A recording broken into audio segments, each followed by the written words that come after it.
Welcome to another episode of Modern Block. Thank you for joining me. So yeah, today I thought it would be interesting to just break down, in my opinion, the best combinations of this World Cup. So I've gotten two rules just to start out with, but before we get there, I'll get to them. But first, before you get any further, please like, subscribe, comment down below if you have anything else to say, any opinions, your combinations. Yeah, this is a conversation, it's not fixed in stone.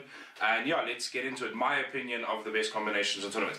So the first rules here is, I've picked some teams, but if I've given that team a combination, then they can't get another combination. So one per team is kind of the rule on that.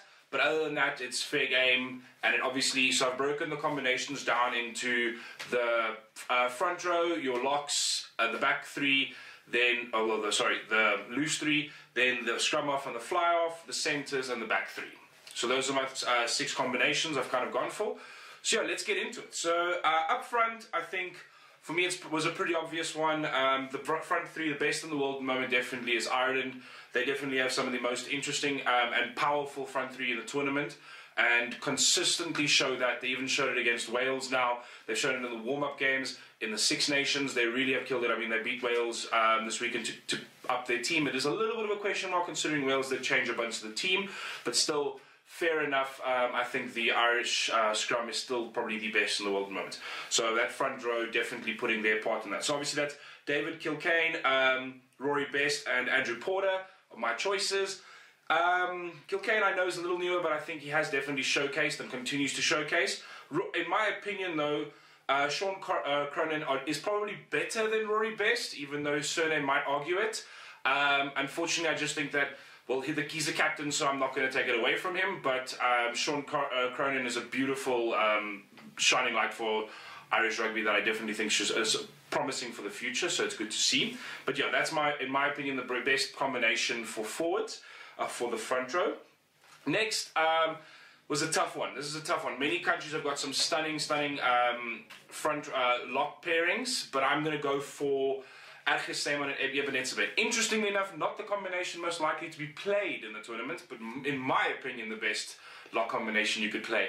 I know some people question that's not really picking a true number 5 in that position, as both Eben and Arge are both number 4s, but in this modern game, I feel more and more the lock position has become an enforcer position.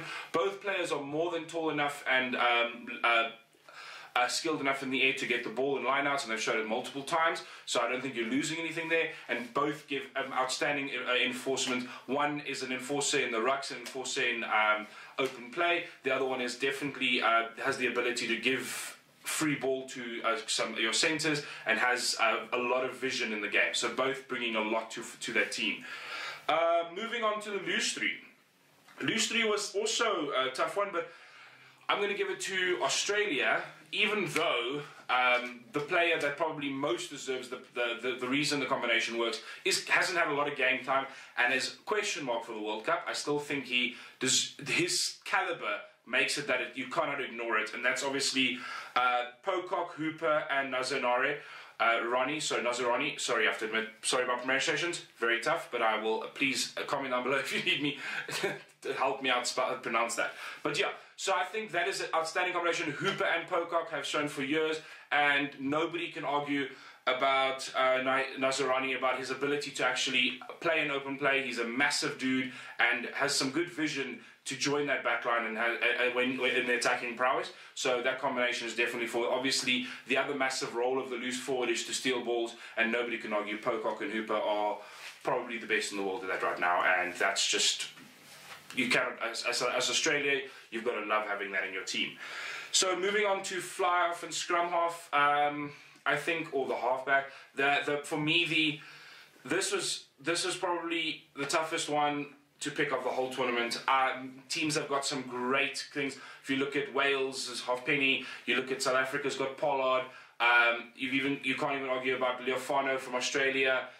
England's also got some great options, but I had to give it to effectively still the world champions, the All Blacks. Definitely TJ Perenara and Beauden Barrett though, not Richie Mo'unga. In my opinion, Richie Mo'unga needs an outstanding forward pack and a strong forward pack to carry him. He's a brilliant player, don't get me wrong, but Barrett as an individual and in a combination, I think is a stronger combination, although Aaron Smith also definitely fought in there, but that is my combination from the All Blacks. I think that's going to be that is a potent one, and definitely one any All Black loves to see into the field.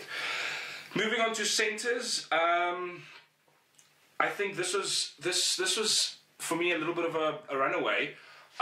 Centres, there's been great centres across the world, but Wales, I think what's shown their dominance and what's given Warren Gatland so much freedom this last year and a half is his centre pairing is by far one of the best in the world at the moment, and they have such great vision and also play together outstandingly. So now we've got Hayden Parkes and Jonathan Davies is just wow. They know exactly how to tear a defence apart, also give space to the outside, know how to make sure, position themselves, and in defensively channel-wise are definitely among the best, if not the best. So I'm going to give it to Wales there, and also again, any team would be lucky to have those kind of players in their team, and the combination like that can elevate the team substantially. If some would say to world best. But yeah, then let's get to the last three. Back three was definitely hard, but I'm going to give it to England. England had some good warm-up games. I don't think that this year it's hard to judge the English team until the World Cup comes. They've had some shaky games, some great games, some poor games, but overall, I think you still cannot argue about Johnny May, Elliot Daly, and Joe Consiga. I can't remember his name now. I can't pronounce his name probably. Consiga. But yes, I think that is probably one of the best halfback position of back three combinations you can get there. Mike Brown, you could argue, also should enter that group, but due to the fact that he's not joining the World Cup, due to some scuffle, it seems, is not going to be taking the World Cup. I'm going to give it to Daly. Daly isn't great in in my opinion, and his defence isn't outstanding, but is a marvel on attack, and I think the other two can cover quite well, and have shown that they can cover quite well for him in that position. So we'll see how it goes, and obviously he's growing throughout the World Cup. But yeah, those are my combinations, my opinions, my feelings of where the best players in the best combinations in the world are. I will be bringing a video for a dream team, so not taking combination into account, just the best player for the position. So please watch out for that. And yeah, please comment, subscribe, please share, and yeah, let's get the conversation running down below. Thanks, guys.